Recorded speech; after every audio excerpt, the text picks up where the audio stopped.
Bab 1. Lahirnya peradaban Yunani. Di antara semua sejarah, tak ada yang begitu mencengangkan atau begitu sulit diterangkan selain lahirnya peradaban di Yunani secara mendadak. Memang banyak unsur peradaban yang telah ada ribuan tahun di Mesir dan Mesopotamia, dan yang kemudian menyebar ke negeri-negeri sekitarnya. Namun, unsur-unsur tertentu belum utuh sampai kemudian bangsa Yunani lah yang menyempurnakannya. Yang mereka capai dalam bidang seni dan sastra sudah lazim diketahui. Namun yang mereka lakukan dalam bidang yang murni intelektual bahkan lebih luar biasa. Mereka menemukan matematika, ilmu pengetahuan, dan filsafat. Merekalah yang pertama kali menulis sejarah atau histori yang berbeda dari sekedar tarikh atau annals. Mereka melakukan spekulasi bebas tentang hakikat dunia dan tujuan hidup, tanpa terbelenggu oleh paham-paham kolot yang diwarisi. Peristiwa itu amat mengherankan, sehingga sampai saat ini pun banyak orang yang puas dengan terbengong-bengong saja dan membicarakan kejeniusan bangsa Yunani itu berdasarkan mistik. Akan tetapi, tidaklah mustahil untuk memahami perkembangan di Yunani itu secara ilmiah, dan memang itulah yang terpenting. Filsafat diawali oleh Thales yang untungnya bisa dilacak masa hidupnya berdasarkan fakta bahwa ia pernah meramalkan terjadinya gerhana matahari yang menurut para astronom terjadi pada tahun 585 SM. Filsafat dan ilmu pengetahuan yang semula tidak terpisah dengan demikian lahir bersama di awal abad ke-6 SM. Lantas apa yang berlangsung di Yunani dan negeri-negeri sekitarnya sebelum masa ini? Jawaban apapun dalam batas tertentu pasti bersifat dugaan.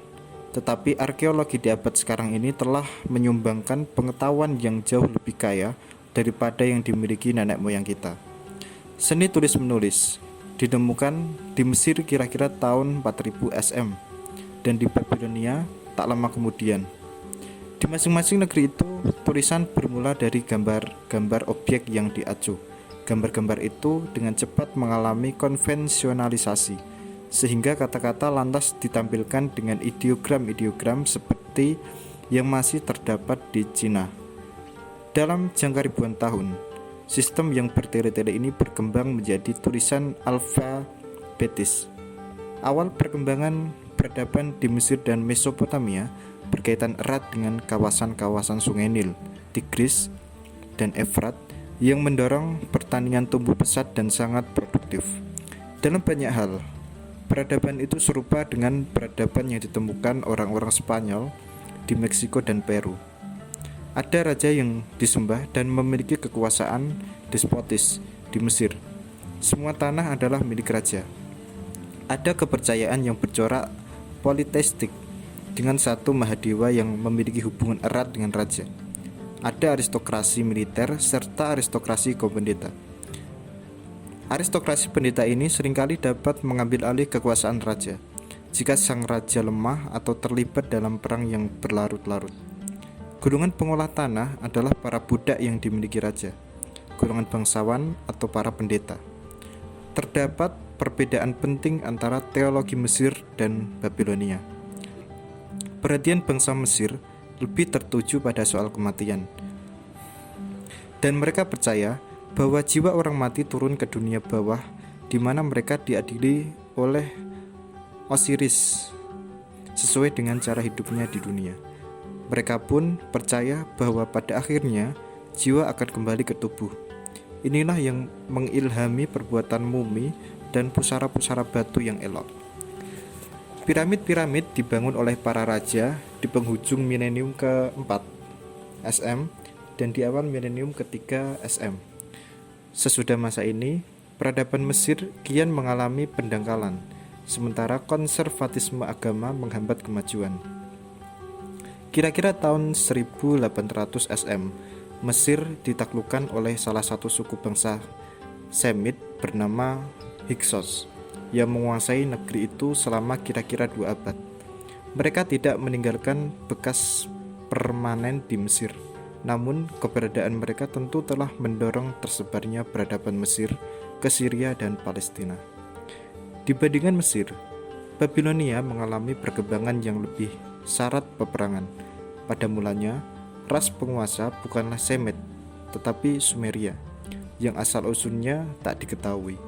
Mereka menciptakan abjad paku atau cuneiform yang kemudian diambil alih oleh bangsa Semit yang menaklukkan mereka. Ada satu periode di mana terdapat sejumlah kota yang masing-masing berdiri sendiri dan saling memerangi. Namun akhirnya kota Babylonlah yang unggul dan membangun sebuah imperium. Dewa-dewa sesembahan kota lain diturunkan derajatnya.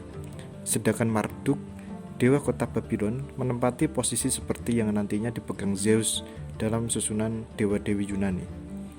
Peristiwa serupa pun pernah terjadi di Mesir pada masa yang jauh lebih dini. Agama bangsa Mesir dan Babilonia, sebagaimana kepercayaan kuno lainnya, pada dasarnya berupa kultus kesuburan. Bumi adalah betina, matahari jantan. Lembu jantan lazimnya dianggap perwujudan kesuburan pria, sehingga dewa-dewa lembu banyak dipuja. Di Babylon, Ishtar adalah dewa bumi yang tertinggi kedudukannya di antara dewi-dewi lain. Di seluruh Asia Barat, Bunda yang Agung dipuja dengan berbagai nama. Ketika bangsa Yunani yang menduduki Asia Kecil mendirikan kuil untuk memuliakannya, mereka menyebut sang dewi itu Artemis dan mengambil alih kultus yang telah ada. Inilah asal mula Diana dewi bangsa Efesus.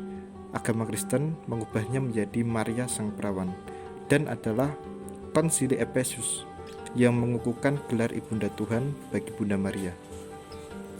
Ketika agama memiliki kaitan erat dengan pemerintahan suatu imperium, maka motif-motif politik memberikan banyak andil dalam mengubah ciri-ciri primitif agama itu.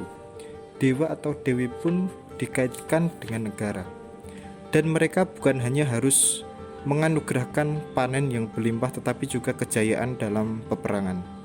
Kasta pendeta yang kaya menyempurnakan ritual dan teologi dan menyusun dewa-dewi dari pelbagai bagian imperium itu menjadi satu rangkaian. Berkat kaitannya dengan pemerintahan, dewa-dewi pun lantas dikaitkan dengan moralitas. Para penyusun undang-undang menerima kode-kode hukum dari dewa tertentu, sehingga orang pelanggar hukum bisa dicap sebagai orang murtad. Kode hukum tertua yang masih dikenal saat ini adalah Kode Hammurabi, Raja Babilonia, kira-kira tahun 2100 SM. Ini adalah kode yang menurut sang raja diberikan oleh Dewa Marduk kepadanya. Kaitan agama dengan moralitas berkembang kian erat di sepanjang zaman kuno. Berbeda dengan Mesir, agama orang Babilonia lebih mengutamakan kesejahteraan di dunia ini daripada kebahagiaan di dunia nanti. Ilmu sihir, penujuman, dan astrologi, meski bukan sesuatu yang khas Babilonia, lebih banyak dikembangkan di sini daripada tempat-tempat lain. Dan terutama lewat Babilonia lah tradisi itu tetap bertahan sampai ke zaman antik selanjutnya. Dari Babylon pun lahir beberapa hal yang tergolong ilmu pengetahuan. Pembagian hari menjadi 24 jam dan lingkaran menjadi 360 derajat. Juga ditemukannya siklus gerhana yang memungkinkan terjadinya gerhana bulan bisa diramal dengan tepat, dan gerhana matahari dengan beberapa perkiraan. Sebagaimana kita lihat nanti, pengetahuan bangsa Babilonia ini sampai ke tangan Thales. Peradaban Mesir dan Mesopotamia berdasarkan pertanian, sementara kehidupan bangsa-bangsa sekitarnya pada mulanya adalah sebagai penggembala. Kemudian muncullah unsur baru seiring dengan berkembangnya perniagaan yang pada awalnya hampir sepenuhnya dilakukan secara bahari sampai kira-kira tahun 1000 SM. Senjata-senjata dibikin dari perunggu, dan bangsa-bangsa yang tidak menemukan logam itu di wilayahnya sendiri terpaksa harus mendapatkannya lewat perdagangan atau merompak. Perompakan hanyalah jalan pintas sementara, dan bila kondisi sosial dan politik cukup stabil, perdagangan terbukti lebih menguntungkan. Dalam bidang perdagangan, yang menjadi pelopor agaknya adalah Pulau Kreta. Selama kira-kira 11 abad, kurang lebih dari tahun 2500 SM sampai 1400 SM, suatu budaya artistik yang maju yang disebut budaya bangsa Minos berkembang di Kreta. Unsur-unsur seni Kreta memberi kesan keriangan dan kemewahan yang nyaris dekaden, sangat bertolak belakang dengan kuil-kuil Mesir yang muram dan menyeramkan. Perihal peradaban penting ini nyaris tak ada yang diketahui sampai saatnya Sir Arthur Evans dan lain-lain melakukan evakuasi. Yang saya maksud adalah peradaban bahari yang berkaitan erat dengan Mesir, terkecuali selama masa kekuasaan bangsa Hyksos. Berdasarkan gambar-gambar yang dibuat orang Mesir, jelas bahwa perniagaan yang amat maju antara Mesir dan Kreta dilakukan oleh para pelayar Kreta. Perniagaan ini mencapai puncaknya kira-kira tahun 1500 SM. Agama orang Kreta menampakkan banyak kemiripan dengan agama-agama orang Syria dan Asia Kecil. Sedangkan dalam seni terdapat lebih banyak persamaan dengan Mesir. Walaupun seni Kreta amatlah orisinal dan luar biasa hidup, pusat peradaban Kreta berada di tempat yang disebut Istana Minos di Knossos, yang mengingatkan kita akan tradisi-tradisi Yunani klasik. Istana-istana Kreta luar biasa indah, namun kemudian dihancurkan pada kira-kira akhir abad ke-14 sebelum Masehi. Mungkin oleh para penyerbu dari Yunani. Kronologi sejarah Kreta disusun berdasarkan benda-benda peninggalan Mesir yang ditemukan di Kreta, serta benda-benda dari Kreta yang ditemukan di Mesir. Secara keseluruhan, pengetahuan kita bergantung pada bukti-bukti arkeologis. Bangsa Kreta memuja seorang dewi atau mungkin beberapa dewi yang dapat dipastikan adalah ratu binatang yang berwujud seorang wanita pemburu, dan mungkin inilah asal-usul Artemis zaman Yunani. Dewi ini atau dewi lainnya juga dianggap sebagai ibu, satu-satunya sesembahan yang berjenis kelamin pria selain raja binatang adalah putra sang dewi. Terdapat bukti bahwa orang Kreta mempercayai adanya kehidupan sesudah mati di mana, seperti keyakinan bangsa Mesir, perilaku manusia di dunia akan mendapatkan ganjaran ataupun hukuman. Namun seperti tampak pada kesenian mereka, secara umum orang-orang Kreta adalah bangsa yang riang dan tidak begitu terbebani oleh jenis takhayul yang muram. Mereka menyukai permainan adu banteng, di mana para toreador, pria atau wanita, memamerkan ketangkasan akrobatik yang elok. Permainan adu banteng merupakan perayaan religius atau Sir Arthur Evans berpendapat bahwa para pemainnya adalah kaum bangsawan tertinggi. Gambar-gambar yang masih bisa kita saksikan penuh dengan dinamika gerak dan realisme. Bangsa Kreta menggunakan tulisan berbentuk linear, namun maknanya belum bisa dijabarkan. Di wilayahnya sendiri, mereka hidup damai, sedangkan kota-kota mereka tak berdinding. Tak disangsikan bahwa mereka lebih mempertahankan diri lewat kekuatan bahari. Sebelum mengalami keruntuhan, budaya Minos sudah sempat menyebar ke Yunani daratan, kira-kira pada tahun 1600 SM, di mana budaya itu bisa bertahan sampai kira-kira 900 SM, melalui tahap-tahap degenerasi yang berangsur. Peradaban Yunani daratan ini disebut peradaban Mycenae, yang bisa dikenali lewat pusara-pusara batu para raja serta sejumlah benteng di puncak-puncak bukit, dan ini menunjukkan rasa was-was yang lebih besar terhadap perang jika dibandingkan dengan kehidupan di Kreta. Pusara-pusara batu maupun benteng-benteng itu pun mengingatkan kita pada tradisi Yunani klasik. Benda-benda seni yang lebih tua di istana-istana adalah memang hasil kecakapan para seniman Kreta, atau sangat mirip dengan corak seni Kreta.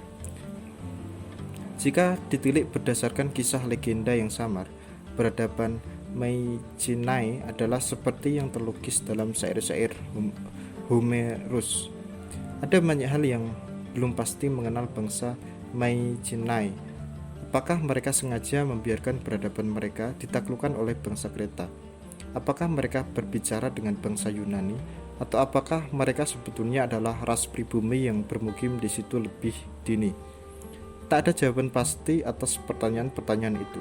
Namun secara garis besar, mereka itu mungkin adalah kaum penakluk yang berbicara bahasa Yunani, dan mereka setidaknya adalah golongan bangsawan yang terdiri dari para penyerbu berambut pirang dari utara yang membawa serta bahasa Yunani.